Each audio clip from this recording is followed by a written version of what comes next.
जैसे समय बदलता जाता है, बहुत सारी चीजें बदलती हैं और जो चैलेंज हमारे सामने आते हैं, उनके नए नए सॉल्यूशंस भी सामने आते हैं।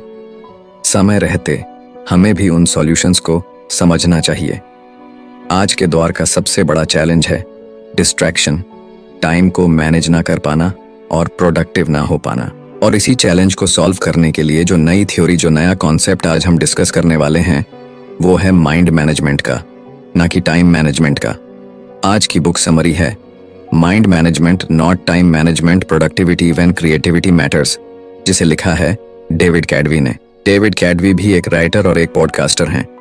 वो लोगों को अपने क्रिएटिव काम में प्रोडक्टिव बनने में मदद करते हैं। उनकी बुक्स की 1 मिलियन से ज्यादा कॉपीज बिक चुकी हैं। डेविड टेडएक्स, द पोस्ट और ऑब्जर्वर में भी आ चुके हैं। तो बात यह है कि कई बुक्स और स्पीकर्स ये बताते हैं कि अपने टाइम को कैसे अच्छे से इस्तेमाल किया जाना चाहिए। वो आपसे ये करो या वो करो करने के लिए कहते हैं, लेकिन सच्चाई तो ये है कि चीजों को पूरा करने का टाइम मैनेजमेंट से कोई ताल्लुक ही नहीं है। ये सिर्फ इस बात पर डिपेंड करता है कि आप अपने माइंड को कैसे मैनेज करते हैं। ये समरी माइंड मैनेजमेंट को पाने के लिए आपको कुछ सिंपल और पावरफुल टेक्निक सिखाने वाली है। तो आइए बिना देर किए शुरू करते हैं आज की book summary mind management not time management, productivity when creativity matters by David Kadavy. आप इसे अपने चारों ओर देखते हैं। रोज लोग पैसा कमाने की भागदौड़ में लगे रहते हैं, इसीलिए आपको हर एक सेकंड को सही जगह पर इस्तेमाल करना चाहिए।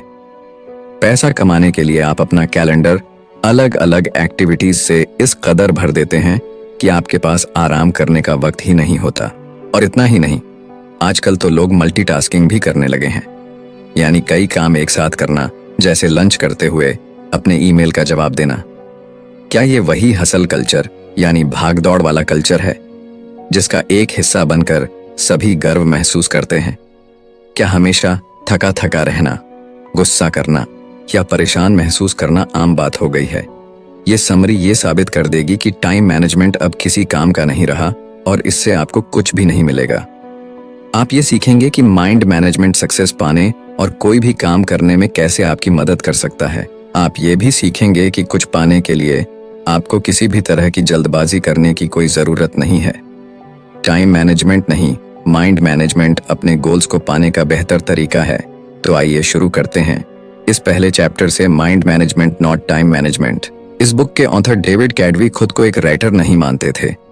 उन्हें बचपन से ही लिखना कुछ खास पसंद नहीं था, लेकिन एक दिन उन्हें एक ऐसी बुक डील ऑफर की गई जिससे कोई बेवकूफ ही मना करता। इसीलिए डेविड ने अपनी लाइफ को इस तरह प्लान किया ताकि वो एक बुक लिख सकें। सबसे पहले उन्होंने इस बात का ध्यान रखा कि उनके पास बुक लिखने के लिए अच्छा खासा टाइम हो। उन्होंने अपने दोस्तों के साथ डिनर और दूसरे प्लान्स को कैंसिल कर दिया, पर इनकी जगह अपने राइटिंग सेशंस को रखने लगे।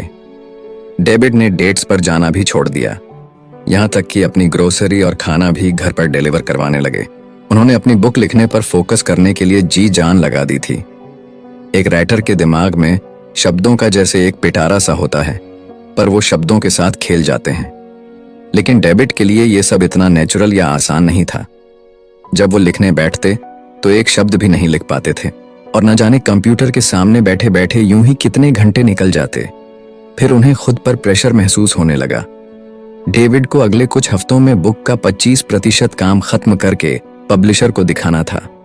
अगर वो ऐसा नहीं कर पाते तो डील कैंसिल हो सकती थी। डेविड अपनी फैमिली और दोस्तों को निराश नहीं करना चाहते थे। बड़बड़ाहट में उन्होंने कोस्टा रिका में एक रिट्रीट ज्वाइन करने का मन बनाया। वो ये बात अच्छे से जानते थे कि वहां जाकर भी वो कुछ नहीं लिख पाएंगे। क्या इसका मतलब ये है कि रिट्रीट ज्वाइन करने से उन्हें पछतावा हुआ था? बिल्कुल हुआ था, लेकिन डेविड ने सोचा कि जगह बदलने से शायद उन्हें राइटर्स ब्लॉक से बाहर निकलने में मदद मिलेगी। डेविड को रिट्रीट के लिए हाँ कहने के बाद पछतावा होने लगा और वो अपने घर से बाहर निकल गए। वो अपनी फ्रस्ट्रेशन को दूर करना चाहते थे। तब उनकी मुलाकात डिएगो से हुई। वो रोड के दूसरी तरफ थे जब उन्होंने डेविड को इस तरह बुलाया जैसे मानो वो दोनों दोस्त थे। डिएगो ने हाथ से इशारा करते हुए डेविड को बुलाया और उनसे स्पेनिश में बात करने लगे। डेविड एक बेवकूफ की तरह नहीं दिखना चाहते थे, इसलिए उन्होंने डिएगो की बात का जवाब दिया।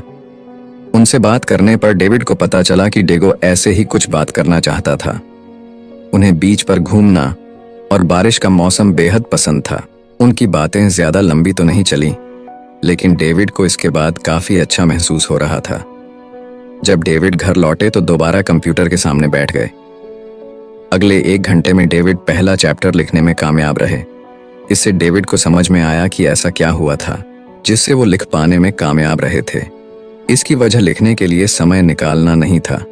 टाइम मैनेजमेंट अब इफेक्टिव यानी कारगर नहीं रहा है।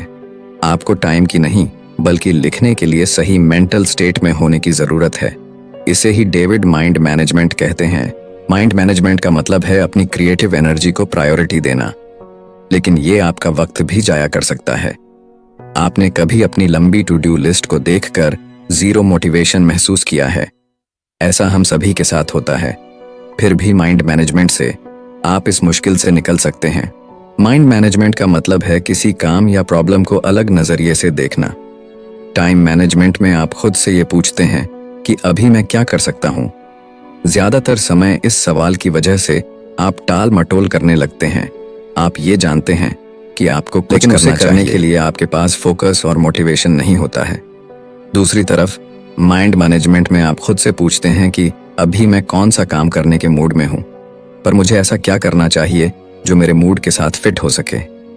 अपने काम को पूरा करने का सबसे अच्छा तरीका है कि आपका मेंटल स्टेट और वो काम दोनों एक दूसरे के साथ मैच करना चाहिए। इससे एनर्जी और वक्त जैसे रिसोर्सेज वेस्ट नहीं होते। नेक्स्ट चैप्टर है क्रिएटिव स्वीट स्पॉट। क्रिएटिव होना कोई ऐसी चीज नहीं है जो आसानी से आपके अंदर आ जाती है। ये कोई ग्रॉसरी नहीं है जिसे आप खरीद कर ला सकते हैं। क्रिएटिविटी की प्रोसेस में वक्त लगता है। कोई कहानी सुनाने, गाना लिखने या फिर एक पेंटिंग बनाने के लिए आपका स्टेट ऑफ माइंड सही होना बहुत जरूरी है। डेविड क्रिएटिव मोड में घुसने के लिए 2 तरह की थिंकिंग का इस्तेमाल करते हैं, जो है डाइवर्सन थिंकिंग और कन्वर्शन थिंकिंग। डाइवर्जेंट थिंकिंग तब होती है जब आपके थॉट्स यानी विचार बिखरे हुए होते हैं। इसमें आपका ध्यान कई चीजों पर होता है। जब आप इन अलग अलग थॉट्स को जोड़ देते हैं तो इसे कन्वर्जेंट थिंकिंग कहते हैं। तब राइटिंग का ही एग्जाम्पल ले लीजिए। आप कुछ कहना चाहते हैं, लेकिन उसे कहने के लिए आपके पास कई तरीके हैं। पहला, आप कहना क्या चाहते हैं? क्या आप इसे फॉर्मल तौर पर कहना चाहते हैं या फिर ऐसा कहना चाहते हैं जैसे आप एक दोस्त से बात कर रहे हो? क्या आप इसे कोई नाम नहीं देना चाहते या फिर आप सभी को यह बता देना चाहते हैं कि इसे आपने लिखा है? इसे डाइवर्जेंट थिंकिंग कहते हैं। कन्वर्शन थिंकिंग उसे कहते हैं जब आप अपने ऑप्शंस में से किसी एक को चुनते हैं। जैसे मान लीजिए कि आप अपने पहले प्यार के बारे में लिखना चाहते हैं। आप अपने रीडर्स के लिए अपनी राइटिंग के टोन को एक दोस्त की तरह पेश करना चाहते हैं। आप इसे कोई नाम नहीं देना चाहते क्योंकि आप खुद की पहचान सबके सामने नहीं लाना चाहते। इसीलिए अच्छे क्रिएटिव आइडियाज बनाने के लिए आपको डाइवर्सेंट और कन्वर्शन थिंकिंग दोनों की जरूरत होती है। अपने फाइनल प्रोडक्ट को ब्रिलियंट बनाने के लिए आपको सबसे बेहतरीन आइडियाज की जरूरत है, पर आप इन आइडियाज को कैसे ढूंढेंगे? अपने क्रिएटिव स्पॉट को पहचान कर। आपका क्रिएटिव स्पॉट उस वक्त और उस जगह के बारे में बताता है जिसमें आप अपना बेस्ट क्रिएटिव काम कर पाते हैं। क्रिएटिव काम ऐसी चीज नहीं है जिसे आप किसी गाइड बुक की मदद से कर सकते हैं, जिसमें कोई लॉजिक या कोई मैथमेटिकल फॉर्मूला काम नहीं आता। क्रिएटिव वर्क एक ऐसा अनोखा थॉट प्रोसेस है जिसे हम अक्सर इनसाइट कहते हैं। न्यूरोसाइंटिस्ट के मुताबिक इनसाइट अचानक हुए एहसास या नजरिए में हुए बदलाव को कहते हैं। इनसाइट को एक यूरेका मूवमेंट भी मान सकते हैं, जो तब होता है जब कुछ मिलने से आपकी आंखों में खुशी के आंसू आ जाते हैं। क्या आपको कभी अचानक से कोई ब्रिलियंट प्लान आइडिया आया है? उसे ही यूरेका या फिर मिल गया ये मोमेंट कहते हैं। ये तब होता है जब अपने गाने के कुछ मिस शब्द आपको अचानक से मिल जाए या आप अपनी कहानी का एक परफेक्ट प्लॉट ढूंढ निकालते हैं। आप दोबारा कुछ पेंट करना चाहते हैं, लेकिन यह नहीं जानते कि क्या पेंट करें, तो इसके लिए अपने पसंदीदा कार्टून कैरेक्टर को पेंट करने के बारे में अचानक याद आना एक यूरेका मोमेंट होगा। जिनके खास वक्त के दौरान अपने क्रिएटिव स्पॉट को ढूंढना आसान हो सकता है। याद रखिएगा कि ये माइंड मैनेजमेंट के बारे में, टाइम मैनेजमेंट के बारे में नहीं। आपकी एनर्जी हर एक दिन या पूरे दिन एक जैसी नहीं रहती है। जैसे जॉब पर आपकी बहुत सी एनर्जी खर्च हो जाती है, ऐसे ही अपने दोस्तों के साथ सोशलाइज करना या अपनी पेंटिंग या नोबेल पर काम करने जैसे काम भी आपकी बहुत सारी एनर्जी ले लेते हैं। इसीलिए दिन का वो सही वक्त ढूंढ निकालिए जब आपके अंदर सबसे ज्यादा एनर्जी होती है। आपको अपने सिस्टम यानी अपने स्लीप साइकिल से भी तालमेल बनाकर रखना होगा। ये सिस्टम आपको दिन में जगे रहने में मदद करता है। इसे ऊपर जाती हुई एक लाइन की तरह सोचिए। जितना ज्यादा आप जागे रहेंगे उतने ज्यादा आप अलर्ट रहेंगे। लेकिन जागे रहने के साथ साथ अलर्ट रहने को आपका स्लीप डट सिस्टम रोक देता है। दूसरे शब्दों में कहें, अगर आप एक रात अच्छे से नहीं सोएंगे तो आपका स्लीप डेट बहुत ज्यादा हो जाता है। अपने स्लीप डेट को नीचे जाती हुई एक लाइन की तरह सोचिए, क्योंकि ये आपके एनर्जी को कम करता है। आपके सिस्टम और स्लीप डेट दोनों की लाइन दोपहर के शुरुआती वक्त लगभग 2:30 बजे मिलती है। इसी वजह से आप इस वक्त सुस्त और थका हुआ महसूस करते हैं। अपनी बॉडी क्लॉक को समझने से आपको अपने काम पर आसानी से फोकस करने में मदद मिलती है। बहुत से लोग सुबह सुबह बहुत फोकस्ड होकर काम करते हैं। जैसे बेस्ट वायलिन प्लेयर अपने दिन की शुरुआती 2-4 घंटे मन लगाकर प्रैक्टिस करते हैं। मशहूर राइटर वर्जीनिया वुल्फ और साइकोलॉजिस्ट BFP ऐसा ही करते हैं। ऐसा इसलिए क्योंकि सुबह का वक्त वो समय होता है जब लोग पूरी तरह से जगे हुए और सबसे ज्यादा अलर्ट रहते हैं। अपने क्रिएटिव स्पॉट को हासिल करने के लिए डेविड ने एक और तरीका बताया है। इसे वो फर्स्ट आवर रूल कहते हैं, जो अपने काम को पूरा करने में उन्हें डिसिप्लिन रहने में मदद करता है। जब आप अपने दिन का सबसे पहला घंटा अपने प्रोजेक्ट पर लगाते हैं तो उसे फर्स्ट आवर रूल कहते हैं। और ये कोई ऐसा वैसा प्रोजेक्ट नहीं होना चाहिए, बल्कि आपका सबसे इंपॉर्टेंट प्रोजेक्ट होना चाहिए। ऐसा करने से आप उस प्रोजेक्ट को जल्दी पूरा कर पाएंगे। इसे सुनकर ऐसा लग रहा होगा ना कि क्या आप ऐसा सच में मुमकिन है? तो जवाब है जी हाँ, बिल्कुल मुमकिन है। अपने दिन की शुरुआत अपने सबसे इंपॉर्टेंट काम से कीजिए, यानी एक ऐसे काम से जो आपको करना ही है। ऐसा करने से इसे पूरा करने के लिए आपके आलसी होने के चांसेस काफी कम हो जाते हैं। ऐसा करना उस काम में आने वाली रुकावटों को भी रोकता है। इस इंपॉर्टेंट लर्निंग को लेने के बाद बढ़ते हैं नेक्स्ट चैप्टर की ओर, द 4 स्टेजेस ऑफ क्रिएटिविटी। जब आप असल में राइटिंग और पेंटिंग नहीं कर रहे हैं, तब भी आप राइटिंग और पेंटिंग कर सकते हैं। क्रिएटिविटी का प्रोसेस सिर्फ राइटिंग और पेंटिंग के बारे में नहीं है। इसे सोशल साइकोलॉजिस्ट ग्राम बोलर कंट्रोल के 4 स्टेज या क्रिएटिविटी के 4 स्टेज कहते हैं। पहला स्टेज है प्रिपरेशन, यानी कि तैयारी करना। यह तब होता है जब आप अपने प्रोजेक्ट के बारे में सब कुछ सोचते हैं। आपकी स्टोरी में कौन सी कैरेक्टर होंगे, आपका गाना कितना लंबा होगा, पेंटिंग बनाने के लिए आप किस चीज का इस्तेमाल करेंगे। ये ब्रेनस्टॉर्मिंग यानी दिमाग चलाने वाला स्टेज है। इसमें आपके पास अपने प्रोजेक्ट की इतनी इंफॉर्मेशन होती है कि आप एक चलते फिरते इंसाइक्लोपीडिया की तरह हो जाते हैं। डेविड ने भी अपनी बुक पर इसी तरह काम करना शुरू किया था। ऐसा भी वक्त हुआ जब वो अपने लिविंग रूम में बैठकर इंफॉर्मेशन के ऐसे सोर्सेस को खोलकर देखा करते थे। डेविड के चारों ओर बुक्स, न्यूज़पेपर और जर्नल्स बिखरे रहते थे। उनके पास एक व्हाइट बोर्ड भी था, जिस पर वो पॉसिबल टॉपिक्स और चैप्टर लिखते थे। डेविड ने जो रिसर्च की थी वो समय की बर्बादी नहीं थी, ये उन्हें क्रिएटिविटी के अगले स्टेज तक पहुंचने में मदद कर रही थी। दूसरा स्टेज इंक्यूबेशन है। ये ऐसा वक्त होता है जब आप अपने प्रोजेक्ट पर इतना एक्टिव होकर काम नहीं करते हैं। आप शायद किसी और चीज पर काम कर रहे होते हैं या फिर अपने दोस्तों और फैमिली के साथ वक्त बिता रहे होते हैं। हमें बीच बीच में ब्रेक लेने की जरूरत होती है। इसी काम को तुरंत पूरा करने के लिए खुद को मजबूर करना हमेशा काम नहीं करता है। ऐसा करने से आप फ्रस्ट्रेट होने लगेंगे और आपको गुस्सा आ जाएगा। ऐसा होने से आपको अपने क्रिएटिव स्पॉट को ढूंढने में और तीसरे स्टेज पर जाने में मुश्किल होगी। तीसरा स्टेज एलिमिनेशन है। ये यूरेका या आहा मूवमेंट है। तीसरे स्टेज को पूरी तरह नहीं समझाया जा सकता। ऐसा इसलिए क्योंकि ये अचानक से होने वाला और अनप्रेडिक्टेबल होता है।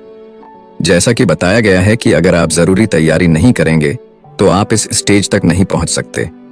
आपको पहले स्टेज पर बहुत सा वक्त देना होगा। आइए जानते हैं कि पहला स्टेज आपको तीसरे स्टेज पर पहुंचने में कैसे मदद करता है। इसके लिए हम दी बीटल्स के पॉल मैककार्टनी का एग्जाम्पल लेंगे। पॉल ने यस्टरडे नाम का वो यादगार गाना बड़े ही अनोखे तरीके से कंपोज किया था। उन्हें इस गाने की धुन अपने सपने में सुनाई दी थी। जब उनकी आंख खुली तो वो आंधी नींद में उठकर अपने पियानो पर उस धुन को बजाने लगे। और इस तरह इतिहास के सबसे महान गानों में से एक गाना बना। लेकिन ये इतना भी आसान नहीं था। यस्टरडे लिखने से पहले भी पॉल कुछ गाने लिख और बना रहे थे। वो सालों से म्यूजिक क्रिएट करते आ रहे थे और क्योंकि वो यस्टरडे जैसा गाना लिख पाए थे, उनका काम वही नहीं रुक गया था। नहीं, पॉल ने यह पक्का किया कि वो चौथे स्टेज को भी अच्छे से पूरा करें, जो है वेरिफिकेशन। चौथा स्टेज वेरिफिकेशन है। ये तब होता है जब आप एलिमिनेशन की स्टेज में आए यूरेका मूवमेंट के बारे में सोचते हैं। इसमें आप ये पक्का कर लेते हैं कि आपका जो आइडिया था वो फुल प्रूफ और ब्रिलियंट है। आप ये डबल चेक करते हैं कि किसी चीज की कमी तो नहीं है।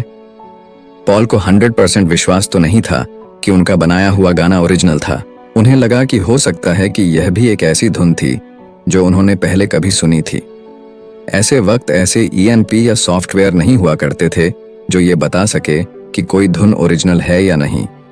इसीलिए पॉल ने 1.5 साल इस बात को पक्का करने में ही लगा दिया कि वो धुन उनकी खुद की थी या नहीं। इसी दौरान उन्होंने अपने गाने को बदलने के लिए उसके लिरिक्स, ट्यून और अरेंजमेंट को सुधारने पर काफी काम किया। अगर आप क्रिएटिविटी के हर स्टेज में अपना वक्त नहीं लगाएंगे तो आप कभी कोई मास्टरपीस नहीं बना सकते। आपको इस पूरे प्रोसेसर के हर स्टेज से होकर गुजरना होगा। नेक्स्ट चैप्टर है दी 7 mental state of creative work. David का कोई स्ट्रिक्ट यानी रूल नहीं था, लेकिन उनके पास करने के लिए ऐसे काम और जाने के लिए ऐसी जगह थी जो उन्हें लिखने के सही मूड में लाने में मदद करते थे। अपनी छोटी सी नोटबुक में कुछ लिखने के लिए वो जॉन हैंडकॉक सेंटर के 19 5th फ्लोर पर जाते थे। ये थॉट्स शुरुआत में बिखरे हुए से रहते हैं, लेकिन इन्हें लिखने के बाद डेविड को वो दूसरी चीजें भी दिखने लगती हैं जो उन्हें लगता था कि अपने बुक में शामिल करनी चाहिए। जॉन हैंडकॉक सेंटर डेविड को उनके थॉट्स को अरेंज करने में मदद करता था। एब्सेंटो कॉफी नाम की एक कॉफी प्लेस थी जो डेविड को बहुत पसंद थी। वहां का मन लुभाने वाला खूबसूरत नजारा और कॉफी बीन्स की सुगंध उस जगह को राइटिंग के लिए एक आइडियल जगह बनाती है। डेविड की तरह आप भी अपने मेंटल स्टेट के मुताबिक अलग अलग तरीके के काम कर सकते हैं। आपका mental state in 7 mental status में से एक हो सकता है। पहला है प्रायोरिटाइज्ड मेंटल स्टेट। ये तब होता है जब आप एक प्लान बनाते हैं। आप ये फैसला लेते हैं कि आपको क्या करने की जरूरत है और आप उसे कैसे हासिल करेंगे। इसमें आप ये भी डिसाइड करते हैं कि क्या इंपॉर्टेंट है और क्या नहीं। यही तो डेविड जॉन हैंडकॉक सेंटर में करते थे। दूसरा है एक्सप्लोर मेंटल स्टेट। ये रिसर्च करने के बारे में नहीं है। इसमें स्पेसिफिक सवालों के स्पेसिफिक जवाबों को देने की जरूरत नहीं होती। एक्सप्लोर मेंटल स्टेट में अपनी क्यूरियोसिटी को खोला छोड़ने और इसके लिए गिल्टी फील ना करने के बारे में कहा गया है। जैसे मान लीजिए कि आप कुछ पेंट करने का सोच रहे हैं। आपको क्या पेंट करना है, आप इस बात पर रिसर्च करते हैं, लेकिन इस चक्कर में आप पेंटिंग की हिस्ट्री पर एक पूरी डॉक्यूमेंट्री देख डालते हैं। आप अपनी क्यूरियोसिटी को फ्री छोड़ देते हैं, यानी आजाद कर देते हैं। तीसरा है रिसर्च मेंटल स्टेट। ये ऐसी जगह है जहां आप स्पेसिफिक सवाल और उसके जवाब ढूंढते हैं। डेविड ज्यादातर वक्त इसी स्टेट में रहते हैं। वो ये रिसर्च करते हैं कि एक चैप्टर को कैसे बनाया जाए या फिर ये कैसे वेरीफाई किया जाए कि अपनी बुक में जो फीनक्ट वो लिखने वाले हैं वो सही हैं या नहीं। चौथा है जनरल मेंटल स्टेट। ये वो स्टेट है जहां आप एक्चुअल में काम करते हैं। आप पहले दिए गए मेंटल स्टेटस में इकट्ठे किए गए आइडियाज को जोड़कर कुछ बनाते हैं। जैसे अपना पहला ड्राफ्ट लिखना। पांचवा है पॉलिश मेंटल स्टेट। ये स्टेज उस काम को एडिट करने और तराशने का है जो आपने पिछली स्टेट में बनाया था। जैसे आप ये ध्यान देते हैं कि आपके सेंटेंस का कोई मतलब हो। पेंटिंग में आप ये चेक करते हैं कि कैनवास पर ऐसी कोई जगह ना छूट गई हो जहां आपने पेंट नहीं किया, या कोई ऐसा कलर तो नहीं है जिसे और ज्यादा डीप या हल्का करने की जरूरत है। छठा है एडमिनिस्ट्रेटिव मेंटल स्टेट। आप हमेशा अपने क्रिएटिव काम पर फोकस नहीं कर सकते। आपकी भी कुछ जिम्मेदारियां हैं जो आपको करनी होगी, जैसे अपने बिल्स भरना और अपनी फैमिली के साथ वक्त बिताना। ये मेंटल स्टेट इसलिए जरूरी है क्योंकि आपको अपनी लाइफ के दूसरे एरिया पर भी ध्यान देना होगा। आखिर में रिचार्ज मेंटल स्टेट होता है। इसमें आपको खुद को आराम देने और रिफ्रेश करने की जरूरत होती है। एक दिन छुट्टी लीजिए या वेकेशन पर जाइए जब डेविड अपनी बुक होती है। एक दिन छुट्टी लीजिए या वेकेशन पर जाइए एक नॉइस जब डेविड अपनी बुक को लेकर स्ट्रेस लेते हैं तो वो मसाज लेने चले जाते हैं। कभी कभी फनी वीडियो या मूवी देखना भी इसमें मदद कर सकता है। खुद को शांत करने और अपने माइंड को रिलैक्स करने के तरीके ढूंढे। क्रिएटिव साइकिल्स डेविड का बड़ा अजीब सा रूटीन था। रात को 12 बजे से सुबह 4 बजे तक वो सिर्फ अपनी बुक पर फोकस करते थे। सुबह 4 बजे वो लाइट ऑफ करते, अपना कंप्यूटर बंद करते और दोपहर तक सोते रहते। अगले दिन दोपहर में डेविड तैयार होते और कॉफी शॉप चले जाते। वो कैफे में तब तक काम करते जब तक उसके बंद होने का वक्त नहीं हो जाता था। इसी को डेविड क्रिएटिव साइकिल कहते हैं। ये एक ऐसा रिपीट होने वाला साइकिल है जिसमें अपने काम में आगे बढ़ने के साथ साथ आपको आराम करने का वक्त भी मिलता है। क्रिएटिव साइकिल में क्रिएटिविटी के 4 स्टेज होते हैं, जिसमें आप प्रिपेयर, इनकलबेट, एलिमिनेट, ऑनर, वेरीफाई करते हैं। क्रिएटिव साइकिल को टाइम पर बेस्ड होने की जरूरत नहीं है। ये हफ्तों और यहाँ तक कि कई अलग अलग मौसम